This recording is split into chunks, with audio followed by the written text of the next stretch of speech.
এক মহিলা ঘুম থেকে উঠে দেখলেন তার সঙ্গীরা যেন ভূতের মতো লাইন ধরে একের পর এক শুয়ে পড়ছে। এটা কি কোনো শয়তানের কাজ, নাকি কোনো অজানা অতিপ্রাকৃতিক ক্ষমতা? আজ আমরা 2025 সালের নতুন মুক্তিপ্রাপ্ত থ্রিলার চলচ্চিত্র নিয়ে কথা বলবো। প্রধান চরিত্র আনা এবং তার বন্ধুরা সমুদ্রের ধারে ছুটিতে এসেছে। এখানকার দৃশ্য খুবই সুন্দর এবং আশেপাশে এখনও অনেক অব্যবহৃত দ্বীপ আছে, যা সম্প্রতি একটি জনপ্রিয় পর্যটন কেন্দ্র হয়ে উঠেছে। তবে যখন সবাই চেক ইন করছিল, তখন ইউ তার বোন কোকড়ানো চুলের সাথে দরজায় দেখা করল। তারা সৎ বোন ছিল, ছোটবেলা থেকেই তারা একে অপরকে দেখতে পারত না। এবার অপ্রত্যাশিতভাবে দেখা হয়, স্বভাবতই একে অপরের প্রতি বিদ্রুপ করা শুরু করল। সুন্দরী সিয়াওলি ইউকে সান্ত্বনা দিল যে তারা ছুটিতে এসেছে, তাই কোনো কিছু যেন তাদের মন খারাপ না করে। সন্ধ্যায় সবাই সমুদ্রের ধারের একটি রেস্তোরাঁ এলো। তারা যখন পান করছিল, আনা মাথা ঘুরিয়ে হঠাৎ দেখল আকুনের পাশে একটি অদ্ভুত মহিলা দাঁড়িয়ে আছে। তার শরীর অস্পষ্ট ছিল, কিন্তু অন্য কেউ যেন মহিলাটিকে দেখতে পাচ্ছিল না। আসলে আনার জন্মগতভাবে আধ্যাত্মিক চোখ ছিল, তাই সে অন্যদের অদৃশ্য জিনিস দেখতে পারত। পরের দিন সকালে আনা এবং অন্যরা ডাইভিংয়ে যাওয়ার জন্য প্রস্তুত হলো, কিন্তু দেখল তাদের পুরনো শত্রু কোকড়ানো চুলও এই নৌকায় আছে। অন্য কোনো নৌকা ভাড়া করার সময় ছিল না, তাই সবাই একই নৌকায় যেতে বাধ্য হলো। তারা পথে সুন্দর দৃশ্য উপভোগ করতে করতে উপকূল থেকে দূরে চলে গেল। আনা দেখল একটি সমুদ্র দ্বীপ, খুব অদ্ভুত। দূর থেকে দেখলে মনে হয় একটি খুলি। সবাই এটি নতুন মনে করে সেই এলাকায় ডাইভিংয়ে যেতে চাইল, কিন্তু নৌকার ক্যাপ্টেন কঠোরভাবে নিষেধ করলেন। আসলে সেই দ্বীপটি স্থানীয় বাসিন্দাদের কাছে একটি নিষিদ্ধ স্থান ছিল এবং সরকারও সেখানে প্রবেশ নিষেধের বিজ্ঞপ্তি জারি করেছিল। সবাই কেবল আনার মনে কৌতূহল চাপিয়ে রেখে নৌকার ক্যাপ্টেনের সুপারিশ করা ডাইভিং এলাকায় গেল। এখানকার জল খুবই পরিষ্কার এবং বিভিন্ন জীববৈচিত্র্য প্রচুর। সবাই আনন্দে খেলছিল। আনা এতটাই মগ্ন ছিল যে যখন সে সম্বিক ফিরে পেল, দেখল তার সঙ্গীরা সবাই অদৃশ্য হয়ে গেছে। দূরে একটি জিনিস ভেসে আসছে। আনা ভয় পেয়ে এক ঢোক জল গিলে ফেলল এবং অস্পষ্টভাবে কিছু অদ্ভুত দৃশ্য দেখতে পেল। তবে এই সময় কেউ আনাকে ডুবে যেতে দেখে তাকে দ্রুত নৌকায় তুলে নিল। বহু কষ্টে ফুসফুস থেকে জল বের করার পর আনার ফ্যাকাশে মুখে কিছুটা রক্তিম আভা ফিরে এলো। ফেরার পথে যারা আবার খুলে দ্বীপের পাশ দিয়ে যাচ্ছিল, নৌকার ক্যাপ্টেন ধীরে ধীরে দীর্ঘদিনের প্রচলিত কিংবদন্তিটি বলতে শুরু করলেন। কথিত আছে যে সেই দ্বীপটি একটি ভয়ঙ্কর ডাইনি দ্বারা অভিশপ্ত ছিল। এক রাতের মধ্যে দ্বীপের সমস্ত গ্রামবাসী নির্মমভাবে মারা গিয়েছিল এবং তাদের মৃতদেহ অদৃশ্য হয়ে গিয়েছিল। তখন থেকে এটি গ্রামবাসীদের মুখে একটি নিষিদ্ধ স্থানে পরিণত হয়েছিল। সবাই শুনে মন খারাপ করল। এই সময় কোকড়ানো চুল হঠাৎ দাঁড়িয়ে সবাইকে চ্যালেঞ্জ করে বলল যে তারা ভীতু। তাই উভয় পক্ষ বাজি ধরল যে পক্ষ 3টি কাঠ থেকে লাফিয়ে যাবে সে এক রাত খুলি দ্বীপে থাকবে। আনা এবং তার দল দুঃখের সাথে গেমটি হেরে গেল এবং তাদের এই বাজি ধরার জন্য ভয়াবহ মূল্য দিতে হবে। কোকড়ানো চুলের প্রেমিক আশঙ্কা করেছিল যে তারা পিছিয়ে যাবে, তাই সকালে সে একটি দ্রুতগতির নৌকা ভাড়া করে খুব সক্রিয়ভাবে মাঝির ভূমিকা নিল। সবাই খুলি দ্বীপে উঠলে কোকড়ানো চুলের প্রেমিক তাদের নিয়ে কিছু উপহাস করতে ভুল করল না। সিয়াওলি নামে একটি মেয়ে একজন ভ্রমণ ব্লগার। চারপাশে সুন্দর দৃশ্য দেখে সে আশাবাদীভাবে সবাইকে মনে করিয়ে দিল, এটা কি আমাদের ব্যক্তিগত সৈকত নয়? সবাই উত্তেজিত হয়ে সমুদ্র জলে ঝাঁপিয়ে পড়ল। নৌকার ক্যাপ্টেনের সতর্কবাণী সম্পূর্ণরূপে ভুলে গেল। সবাই যখন তৃপ্ত হল, তখন তারা সৈকতে বিশ্রাম নিতে বসল। সিয়াওলি যখন দৃশ্য লাইভ স্ট্রিম করছিল, তখন সে ঘটনাক্রমে একটি বিরল পাখি দেখতে পেল। সে নিজের অজান্তেই পাখিটির পেছনে দৌড়ে জঙ্গলে প্রবেশ করল। সবাই আশঙ্কা করছিল যে সিয়াওলি বিপদে পড়তে পারে, তাই তারাও তার পিছু ধাওয়া করল। তবে শীঘ্রই তারা তাদের চোখের সামনে যা দেখল তাতে অবাক হয়ে গেল। ঘাসবনে বেশ কয়েকটি জীর্ণ মূর্তি দাঁড়িয়েছিল। দেখে মনে হচ্ছিল সামনেই অভিশপ্ত গ্রামটি। কেউ কেউ দেখল দুটি মূর্তির মাঝে একটি দড়ি বাঁধা আছে, যেন গ্রামের প্রবেশপথ ইচ্ছাকৃতভাবে বন্ধ করা হয়েছে। আহুই কৌতূহলবশত ভেতরে যেতে চাইল, তাই সে চুপচাপ দড়িটি খুলে দিল। কোনো অস্বাভাবিকতা অনুভব না করে সবাই ইতস্তত করে গ্রামের ভেতর প্রবেশ করল। খড়ের ছাউনিযুক্ত ঘরগুলো আগেই জীর্ণ হয়ে গিয়েছিল। চারদিকে লতা ও আগাছায় ভরে গিয়েছিল। স্পষ্টতই বহু বছর ধরে পরিত্যক্ত ছিল। তবে সবাই অদ্ভুত পরিবেশও ভয় পায়নি। কেট একটি মোটামুটি অক্ষত কাঠের ঘর খুঁজে পেল এবং সবাইকে সেখানে এক রাত কাটানোর জন্য জড়ো করল। সারাদিন ধরে ক্লান্ত থাকার কারণে তারা সামান্য কিছু খেয়ে সবাই ঘুমিয়ে পড়ল। কিন্তু গভীর রাতে আনা অস্পষ্টভাবে একজন মহিলার ডাক শুনতে পেল। সে ঘুম থেকে উঠে অস্পষ্টভাবে দেখতে পেল যে তার সঙ্গীরা সবাই উঠে বসে আছে, তারপর এক এক করে শুয়ে পড়ছে। এই সময় বাইরের ডাক আরও স্পষ্ট হয়ে উঠল। সে তার সঙ্গীদের কথা না ভেবেই বাইরে বেরিয়ে গেল। হঠাৎ সামনের আলো ঝলসে গেল। আনা দেখল একজন মহিলা তার স্বামীকে জড়িয়ে ধরে কাঁদছে। গ্রামের প্রধান সবাইকে গোপনীয়তা বজায় রাখতে বললেন এবং তারপর জোর করে লোকটিকে কবর দিলেন। মহিলাটি তখন থেকে পাগলের মতো হয়ে গেল এবং একটি গুহায় লুকিয়ে রইল, যেন কোনো কালো জাদু নিয়ে গবেষণা করছে। আনা হঠাৎ ঘুম থেকে জেগে উঠল। সোজা হয়ে বসে দেখল তার সঙ্গীরা লাগেজ প্যাক করছে। সে তার মনের অস্থিরতাকে জোর করে চেপে রাখল এবং সঙ্গীদের সাথে সৈকতে ফিরে গেল। তবে কোকড়ানো চুলের প্রেমিক তাদের নিতে আসেনি। আরও অদ্ভুত ব্যাপার হলো, তাদের মোবাইলে হঠাৎ সিগন্যাল চলে গেল। সিয়াউলি ঘটনাক্রমে তার ফটো অ্যালবামে কয়েকটি অতিরিক্ত ছবি দেখতে পেল, যা ছিল গতরাতে তাদের ঘুমানোর ছবি। আনা গতরাতের স্বপ্ন মনে করল এখানে সবকিছু অদ্ভুত। তবে আতঙ্ক এড়াতে সে ভাবল ছবির ব্যাপারটা সবাইকে না জানানোই ভালো। সূর্য ডুবে যাচ্ছে, কিন্তু কোকড়ানো চুলের প্রেমিক এখনও আসেনি। এদিকে রিসোর্ট হোটেলের রেস্তোরাঁয় কোকড়ানো চুল এবং তার দল পেট ভরে খাচ্ছিল। সে তার প্রেমিককে মনে করিয়ে দিল যে আনা এবং তার দলকে নিতে যাওয়ার সময় হয়েছে। তবে তার প্রেমিক তাদের আরও কিছুক্ষণ উপেক্ষা করার কথা ভাবছিল। পাশ দিয়ে যাওয়া নৌকার ক্যাপ্টেন ঘটনাক্রমে তাদের কথা শুনতে পেল এবং জানতে পারল যে আনা এবং তার দল খুলি দ্বীপে গিয়েছে। সে তাড়াহুড়া করে তার মোবাইল ফোন বের করল এবং দেখল সে কারোকে ফোন করতে পারছে না। নৌকার ক্যাপ্টেন কেবল একটি বার্তা পাঠাতে পারলেন, যেন রাতে গ্রামে না থাকে, কিন্তু এই শুভাকাঙ্ক্ষীমূলক সতর্কবাণী অবশ্যই জলে যাবে। আনা এবং তার দল ততক্ষণে গ্রামের ছোট ভাঙা কুড়ে ঘরে ফিরে এসেছে। সেখানে আরও এক রাত থাকার পরিকল্পনা করেছে। সবাই ঘুমালে পরে একাকিত্ব সহ্য করতে না পেরে আহুই ইউইউকে ডাকল। দুজন চুপচাপ কাছের ছোট জঙ্গলে চলে গেল জীবন নিয়ে গভীরভাবে আলোচনা করার জন্য। মনে হয় এতটাই মগ্ন ছিল যে আহুই একটি অদ্ভুত আকৃতির পথর উল্টে দিল। পরের মুহূর্তে আনা গভীর ঘুম থেকে জেগে উঠল। সে বাইরে গোলমালের শব্দ শুনতে পেল এবং দ্রুত বেরিয়ে দেখতে গেল।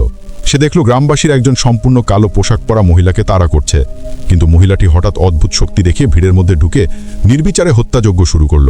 আনা ভয়ে চোখ বড় বড় করে দেখল যে মহিলাটি তার দিকে কেঁদে আসছে। পরের মুহূর্তে সে মাটিতে পড়ে থাকা তার সঙ্গীর ওপর হুঁচট খেল। সে কি যা দেখছিল তা সবই বিভ্রান্তি? একের পর এক অদ্ভুত ঘটনা আনাকে অস্থির করে তুলল। সে সিদ্ধান্ত নিল যে যাই হোক না কেন পরের দিন সকালে সে এখান থেকে চলে যাবে। আর জঙ্গলে আহুই কাজ শেষ করে পাশে প্রকৃতির ডাকে সাড়া দিতে যাচ্ছিল। হঠাৎ একটি শক্তি তাকে টেনে নিয়ে গেল। ইউইউ হতবম্ব হয়ে দাঁড়িয়ে রইল। তারপর সঙ্গীদের ডাকার জন্য দ্রুত কাঠের কুড়ে ঘরে ফিরে গেল। এবার সবাই ঘুমানোর মেজাজে ছিল না। সবাই আহুইকে খুঁজতে ছোট জঙ্গলে ঢুকে পড়ল, কিন্তু চারদিকে খোঁজাখুঁজি করেও সঙ্গীর কোনো চিহ্ন পাওয়া গেল না। কেট মনে করল এভাবে অন্ধের মতো খোঁজা ঠিক নয়, অন্ধকারে দুর্ঘটনা ঘটতে পারে। কিন্তু এই সময় আহুই জঙ্গলের গভীরে একটি গুহায় আটকা পড়েছিল। তাকে লতা দিয়ে পাথরের বেদির সাথে বাঁধা ছিল। বহু কষ্টে একটি টর্চ লাইট বের করে সে দেখল চারপাশে অনেক অদ্ভুত জিনিস ঝুলছে। হঠাৎ একটি অদ্ভুত মূর্তি দেখা গেল। আহুই প্রাণপণে বাঁচানোর জন্য চিৎকার করছিল, কিন্তু শীঘ্রই সে আর কোনো শব্দ করতে পারল না। আনা এবং তার দল ছোট কাঠের কুড়ে ঘরে সারা রাত কাঁদল, কিন্তু আহুই ফিরে এলো না। সবাই একত্রিত হয়ে কৌশল নিয়ে আলোচনা করল। তারা এখানে নতুন এবং অপরিচিত, তাই তারা সিদ্ধান্ত নিল রিসর্ট সেন্টারে ফিরে যাবে এবং তারপর উদ্ধারকারী দল নিয়ে আহুইকে খুঁজতে আসবে। এবার তাদের ভাগ্য ভালো ছিল। সমুদ্রের ধারে আসার সাথে সাথেই তারা দূরে দেখতে পেল নৌকার ক্যাপ্টেন তাদের নিতে আসছেন। সবাই আনন্দে চিৎকার করে উঠল। তারা অবশেষে দ্বীপ থেকে চলে যেতে পারবে। তবে দ্রুতগামী নৌকাটি যখন তীরে পৌঁছানোর ঠিক মুহূর্তে হঠাৎ একটি বিকট শব্দ হলো এবং পুরো দ্রুতগামী নৌকাটি এর উপরে থাকা মানুষজন সহ টুকরো টুকরো হয়ে গেল। সবাই স্তব্ধ হয়ে দাঁড়িয়ে রইল বহুক্ষণ। তারা অবশেষে নিশ্চিত হলো যে এই দ্বীপটি অবশ্যই সমস্যাযুক্ত। গভীর হতাশা তাদের মনকে আচ্ছন্ন করে দিল। সবাই ইতিমধ্যেই আফসোস করতে শুরু করেছে যে কোকড়ানো চুলের সাথে বাজি ধরা তাদের ঠিক হয়নি। কিন্তু এখন আর কিছু বলার নেই। কেট হঠাৎ মনে করল যে সব অদ্ভুত ঘটনা গ্রামের প্রবেশ পথের দড়ি খোলার পর থেকেই শুরু হয়েছিল। সবাই এই যুক্তি মেনে নিয়ে দ্রুত গ্রামের প্রবেশ পথে ফিরে এলো এবং দড়িটি আবার বেঁধে দিল। এই সময় আনা মাটির উপর অদ্ভুত পাথরের স্তূপ লক্ষ্য করল। তার মনে পড়ল স্বপ্নে গ্রামবাসীরা এর পাশে কিছু কবর দিয়েছিল। আনা যখন হাত রাখল তখন আশেপাশে হঠাৎ শন শন শব্দ হতে লাগলো। সবাই ঠান্ডায় শিউরে উঠল। অদ্ভুত পরিবর্তন আনার মনের সন্দেহকে দীর্ঘ করল। সে সবাইকে দ্রুত খোঁড়ার জন্য ডাকল। কিছুক্ষণ পরেই তারা গর্তের মধ্যে একটি খুলি দেখতে পেল। আনা স্পর্শ করার সাথে সাথেই তার মনে আবার একটি দৃশ্য ভেসে উঠল। গ্রামের মেয়েটি একজন বিদেশি পুরুষকে ভালোবাসত, কিন্তু এই বিষয়টি শীঘ্রই গ্রামবাসীরা জেনে গেল, কারণ উপজাতির একটি কঠোর নিয়ম ছিল যে বিদেশিদের সাথে বিবাহ নিষিদ্ধ। গ্রামবাসীরা পুরুষটিকে তাড়িয়ে দিতে চেয়েছিল, কিন্তু ধস্তাধস্তির সময় পুরুষটির মাথা পাথরের স্তূপে লেগে ঘটনাস্থলেই মারা গেল। ভীত গ্রামবাসীরা সেখানেই মৃতদেহটি কবর দিল। নারীর মনে তীব্র ঘৃণা জন্মালো। সে একাকী গুহায় এসে তার আত্মাকে শয়তানের কাছে উৎসর্গ করল, শুধুমাত্র একটি দানব হয়ে গ্রামবাসীদের হত্যা করে তার প্রিয়জনের প্রতিশোধ নেওয়ার জন্য। আর এটাই ছিল খুলি দ্বীপের অভিশাপের উৎস। মনে হচ্ছে নিরাপদে বের হতে হলে এই অভিশাপ ভাঙতে হবে। আনা নারীর আত্মত্যাগের গুহার কথা মনে করল, সেটিই ছিল অভিশাপের উৎস। সম্ভবত সেখানেই ভাঙার উপায় লুকিয়ে আছে। সবাই একমত হলো এবং একসঙ্গে জঙ্গলের গভীরে চলে গেল। আকুনের পিঠে একটি অদ্ভুত জিনিস ছিল। জিজ্ঞাসা করার পর জানা গেল এটি সে অদ্ভুত পাথর দিয়ে তৈরি একটি সাধারণ বর্ষা। আনার অনুভূতি সবচেয়ে তীক্ষ্ণ ছিল। তার মনে হচ্ছিল কিছু একটা তাদের অনুসরণ করছে। বহু কষ্টে বন পেরিয়ে তারা একটি জলপ্রপাত দ্বারা পথ অবরুদ্ধ হলো। নদীর দুপাশে খাড়া পাহাড় ছিল। মনে হচ্ছিল কেবল জলের মধ্যে সাঁতরেই পেরোনো সম্ভব। সবাই এক লাইনে নদী পার হচ্ছিল।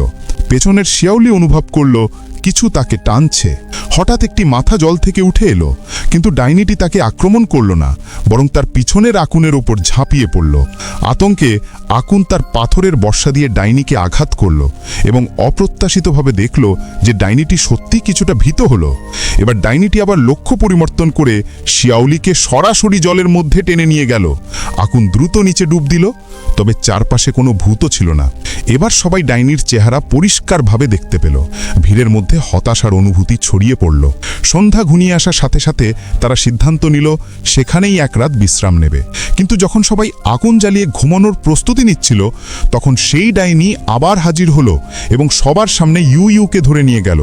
এবার সবাই হতবাক হয়ে গেল। ডাইনির শক্তি কল্পনার চেয়েও বেশি ছিল, কিন্তু তা তাদের মনোবল ভাঙতে পারেনি। বহু কষ্টে ভোর হলো। বাকি তিনজন আবার যাত্রা শুরু করলো। একটি চৌরাস্তা পেরিয়ে তারা অস্পষ্টভাবে এর আর্তনাদ শুনতে পেল। তিনজন শব্দ অনুসরণ করে দ্রুত একটি গুহা খুঁজে পেল। ভেতরে গিয়ে দেখা গেল সেই ডাইনি এর রক্ত পান করছে। আকুন পাথরের বর্ষা নিয়ে ডাইনির দিকে ছুটে গেল। যদিও অস্ত্রটি তাকে নিয়ন্ত্রণ করতে পারছিল, কিন্তু আঘাত না করতে পারলে তা অকেজো ছিল। কেট সুযোগ বুঝে এগিয়ে গিয়ে সাহায্য করতে চাইল, কিন্তু এক থাপ্পড়ে ছিটকে পড়ল। এদিকে আনাও চুপ করে বসেছিল না। সে মাঝখানে একটি কালো বাক্স দেখতে পেল, যার মধ্যে একটি জীর্ণ পুপুল রাখা ছিল। আনার মনে পড়ল যে এটি বিদেশি লোকটি মেয়েটিকে উপহার দিয়েছিল, তাদের ভালোবাসার প্রতীক হিসাবে। সে অবাক হয়ে ভাবছিল যে এটি এখানে কিভাবে এলো।